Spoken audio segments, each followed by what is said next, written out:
Quando um furacão atinge uma cidade, os estragos causados podem ser profundos e duradouros.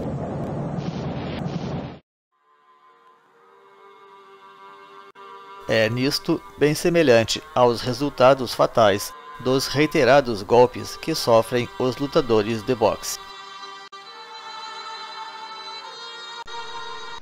E se acontece o azar deles encontrarem apenas médicos inexperientes, rudes ou precipitados para tratar o seu caso, então o maior estrago poderá estar realmente feito.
A capital gaúcha sofreu o impacto direto das mudanças climáticas.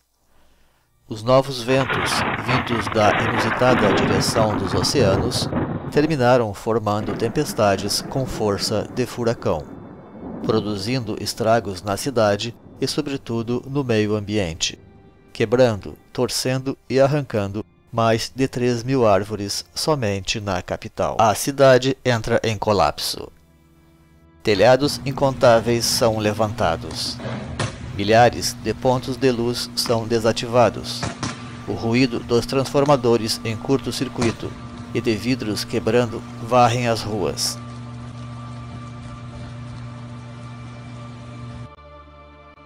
Postos de serviço ficam inabilitados. Hospitais são desmobilizados e as casas estão no escuro, sem telefone ou elevador nos prédios, e logo também começará a faltar água.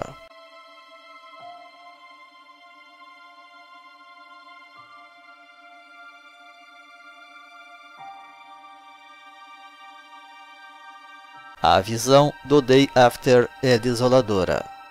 Centenas de ruas obstruídas, parques inteiros avassalados.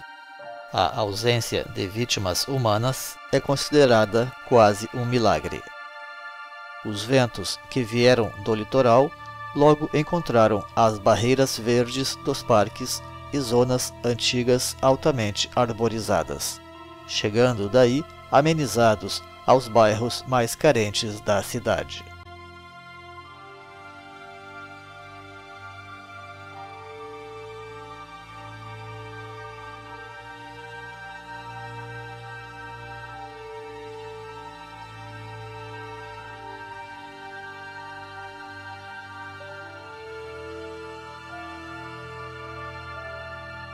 No afã de mostrar competência, a Prefeitura Municipal decreta estado de emergência e, conclamando todas as forças públicas capazes de atuar neste momento, Secretaria do Meio Ambiente, Limpeza Urbana, Exército, Bombeiros, Empresa de Eletricidade, etc., dá início a uma remoção em massa dos galhos partidos e das árvores tombadas nas ruas, enchendo inúmeros depósitos com milhares de toneladas de resíduos da vegetação cortada por suas implacáveis motosserras.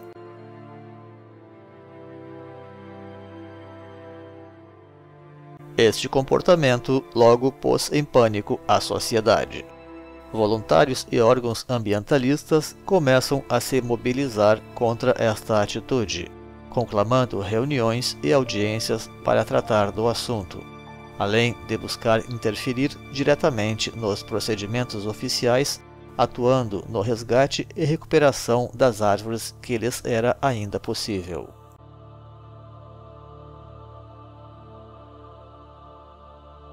Percebeu-se logo que, tomados de assalto pelas circunstâncias, os órgãos públicos trataram de reproduzir automaticamente e em larga escala aquilo que estavam acostumados a praticar em pequena monta nos vendavais habituais da cidade, sem dar-se conta que se tratava aquela de uma situação ambiental totalmente nova e dramática.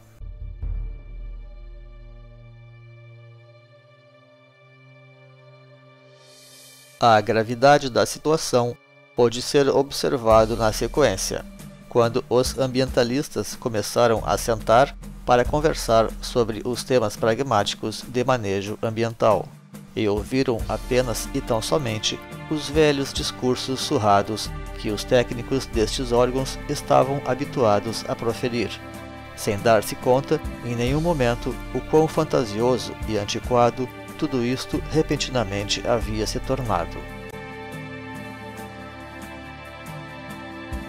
Afinal, árvores de todo tamanho foram cortadas sumariamente em qualquer parte da cidade, e depósitos foram abarrotados com milhares de toneladas de material orgânico retirado das ruas, praças e parques, tudo empacotado na velha ideia de que se tratava apenas de lixo, como medida de desperdício, alienação patrimonial e por vezes até com destino suspeito. Em nenhum momento se demonstrou consciência deste fator capital que originou o fenômeno local e tantos outros semelhantes que acontecem no mundo e na região já de uns 10 anos para cá, as mudanças climáticas. Pois seus velhos discursos ficaram totalmente esvaziados a partir dali e fantasiosos na sua intenção de ainda se poder controlar as coisas como antes, e, por isso, também ficaram perigosos para o bem público.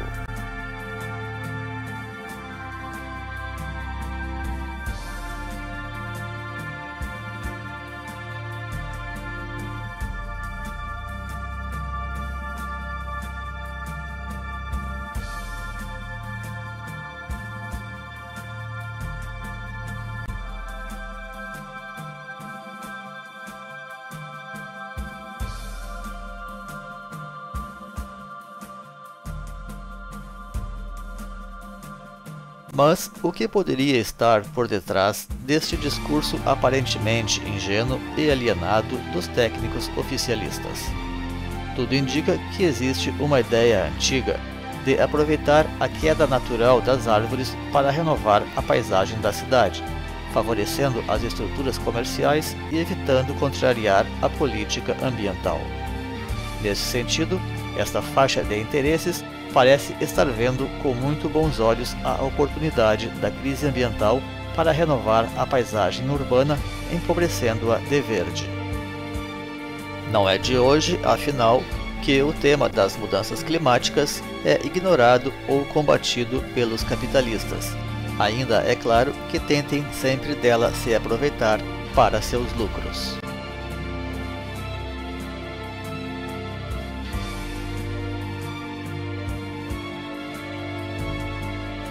Quer dizer que, a depender destes honrados profissionais, a cada temporal em que as árvores comecem a cair aos borbotões, nos limitaremos a cortá-las e a arrancá-las em conjunto, sem qualquer avaliação alternativa, para nada colocar no seu lugar, ou apenas mudas novas, incipientes e de destino bastante incerto.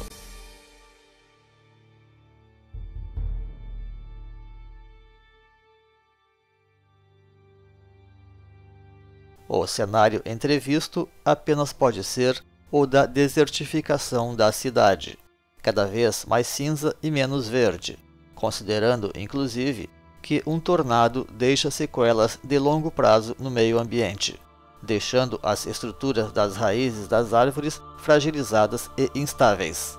Por isso, as árvores seguem e seguirão sempre caindo doravante.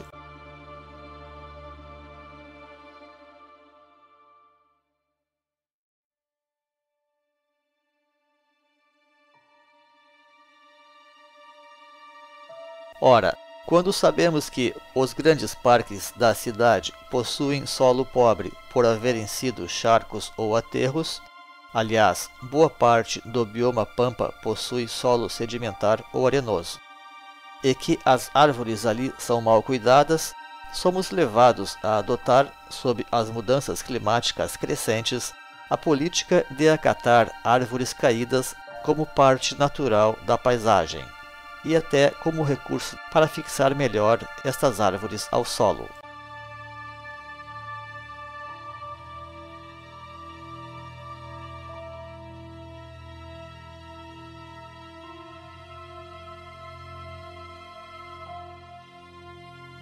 Pois, geralmente, árvores caídas não morrem, mas se adaptam à sua nova condição, mais ou menos como um ser humano que se acidenta. Mais tarde, até se poderá pensar em cortar o lenho maior tombado, caso ele comece a definhar, depois que a raiz rebrote ou novos galhos surjam próximos a ela, adotando então uma beleza e uma ludicidade peculiar.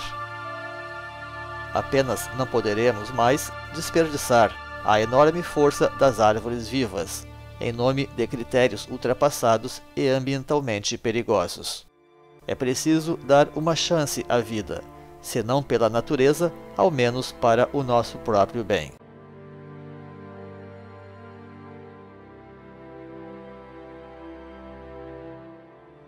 Os voluntários ambientalistas vêm procurando, então, interagir com os órgãos oficiais, e juntos realizaram pequenas tarefas em escala simbólica, apesar dos voluntários terem ambições muito mais amplas e, acima de tudo, estarem cientes de que muita coisa necessita mudar na gestão ambiental pública, a qual já andava, inclusive, em estado altamente problemático.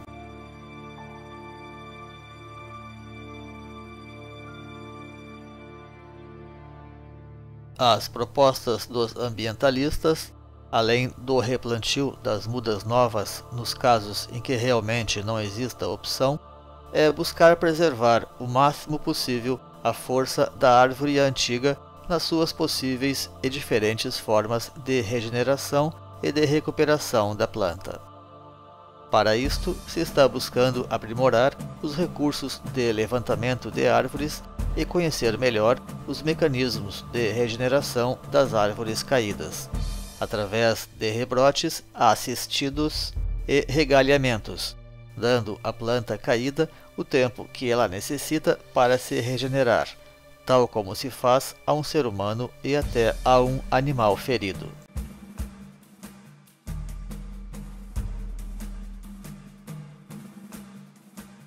A própria natureza tem muito a ensinar. Basta a boa vontade para estudar e aprender. No mais, o engenho humano deve ser empregado para aprimorar técnicas e recursos. Velhas árvores caídas são provas eloquentes de que nossas propostas são perfeitamente válidas e que sempre vale a pena dar uma chance para essas guerreiras se recuperarem.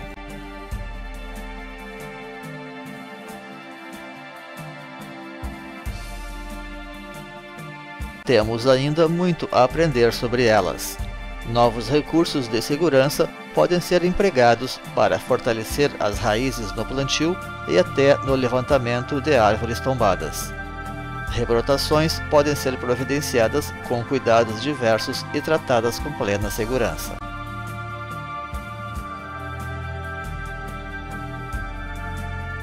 Num tempo de crise ambiental, somada aos maus tratos que a vegetação urbana comumente sofre, é imperativo respeitar a integridade das árvores, que são os seres mais nobres e importantes do reino vegetal. Partindo da percepção da interdependência de todos os reinos da natureza e o célere empobrecimento da integridade ambiental do planeta, devemos ter a humildade de reconhecer que já não temos o direito de deliberar sobre a vida e a morte das outras espécies a nosso bel prazer.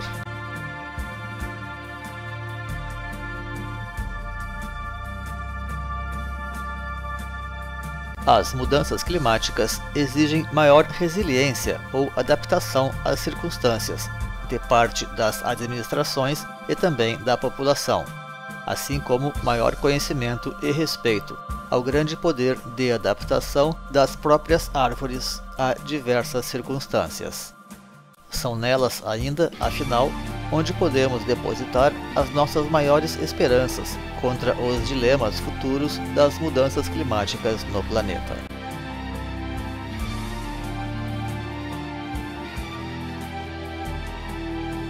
Pouco a pouco, os voluntários da sociedade organizada vêm desenvolvendo e descobrindo muitos recursos técnicos importantes e trazendo respostas aos desafios do futuro. Porém, o seu maior acervo é, seguramente, a boa vontade e uma nova consciência verde. Os ambientalistas estão dispostos e capacitados a revolucionar o manejo ambiental das cidades que sofrem com as mudanças climáticas, auxiliando as instituições a encontrar novos rumos.